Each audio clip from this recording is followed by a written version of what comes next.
Welcome, future business leaders and strategic thinkers, to this masterclass on a topic that sits at the very heart of every successful enterprise: the intricate dance of pricing and profit.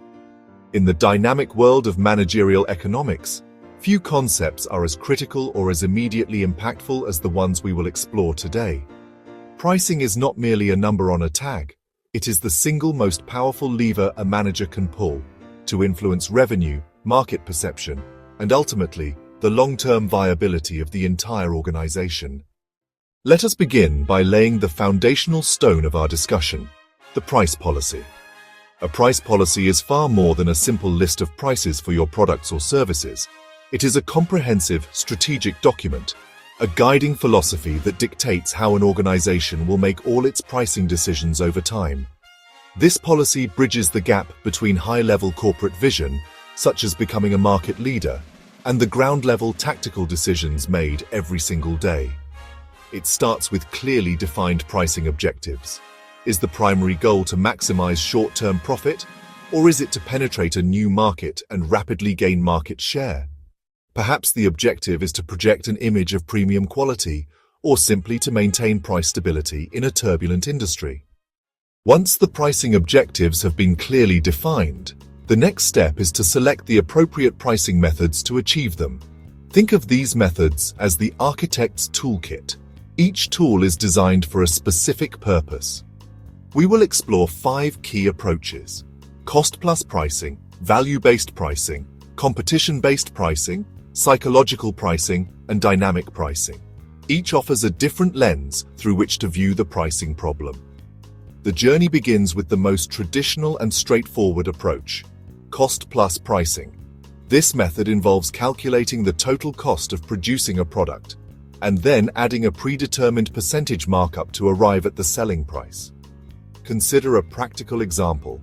A furniture manufacturer determines that the total cost to produce a wooden dining table, including wood, labor, finishing materials, and a share of the factory's overhead, is 10,000 rupees. With a 50% markup policy, the final selling price would be 15,000 rupees. We now turn our attention to one of the most powerful and sophisticated applications: price discrimination. At its core, this is the strategic practice of selling the same product or service to different buyers at different prices. Think about the last time you booked a flight. The person sitting next to you on the same plane enjoying the same service likely paid a very different price for their ticket, based on when they booked, whether it was a flexible fare, or if they were part of a corporate deal. Economists have classified price discrimination into 3 distinct categories or degrees. This framework helps managers understand the different ways this strategy can be implemented, ranging from the theoretically perfect to the practically common. First degree or perfect price discrimination charges each customer the maximum price they are willing to pay. While rare in its purest form, modern e-commerce platforms and AI algorithms are bringing this concept closer to reality through personalized offers based on browsing history and customer behavior. Now, let's turn our attention to the ultimate outcome of all these pricing strategies: profit. In its simplest form, profit is the financial gain realized when revenue exceeds total costs, both explicit and implicit. However, to view profit as merely an accounting surplus is to miss its profound significance. Profit is the lifeblood of a commercial enterprise, the fundamental reason for its existence and the primary measure of its success and sustainability. To gain a truly insightful understanding of a company's financial health, a manager cannot simply look at one single profit number. The concept of profit is multi-layered, and each layer provides a different and valuable perspective. Perhaps most importantly for strategic decision-making, economic profit considers the opportunity cost of the capital invested in the business. A positive economic profit indicates that the firm is creating value above and beyond what investors could earn elsewhere. We have now arrived at the final act of our masterclass, where we synthesize our understanding of pricing and profit into a cohesive, forward-looking strategy. It is not enough for a company to simply make a profit. A truly well-managed organization must have a clear plan for what it wants to do with that profit. A profit policy is the set of strategic guidelines, principles, and targets that a business formally adopts to define, pursue, manage, and ultimately allocate its profits. It moves beyond the reactive process of counting earnings and into the proactive realm of strategic financial management. The very first element of any credible profit policy is the establishment of clear, quantifiable profit targets. These targets are the specific goals that the organization aims to achieve, serving as a benchmark to measure performance and a powerful motivator for the entire team. Once a company has successfully generated a profit, it faces one of the most fundamental decisions in corporate finance: what to do with the earnings. There are two primary paths: reinvest the profits back into the company for growth, or distribute them directly to shareholders as dividends. To bring these concepts to life, let us examine how price policies are implemented in the real world by some of India's leading companies. The Indian market, with its vast diversity in income levels, consumer preferences, and geographical spread, is a perfect laboratory for observing sophisticated and multi-tiered price policies. Consider Hindustan Unilever. HUL's price policy is a masterclass in market segmentation. For the vast rural and semi-urban markets, the company focuses on accessibility and affordability, offering products in small, low-priced units. At the same time, for the affluent urban consumer, HUL adopts a value-based pricing strategy for its premium product lines.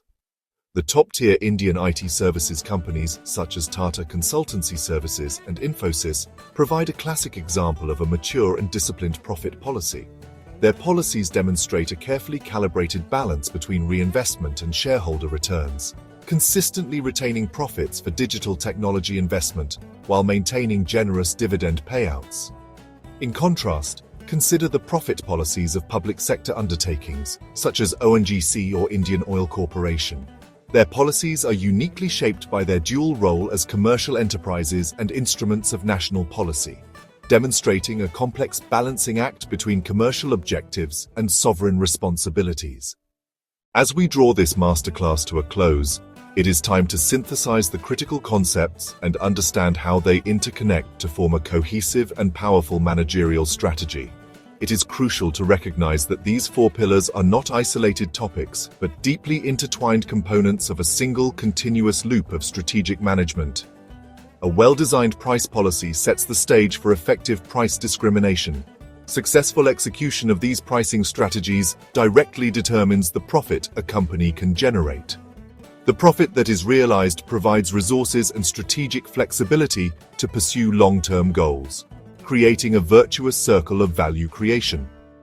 Throughout our session, the goal has been to move beyond abstract theory and equip you with a practical toolkit for managerial excellence.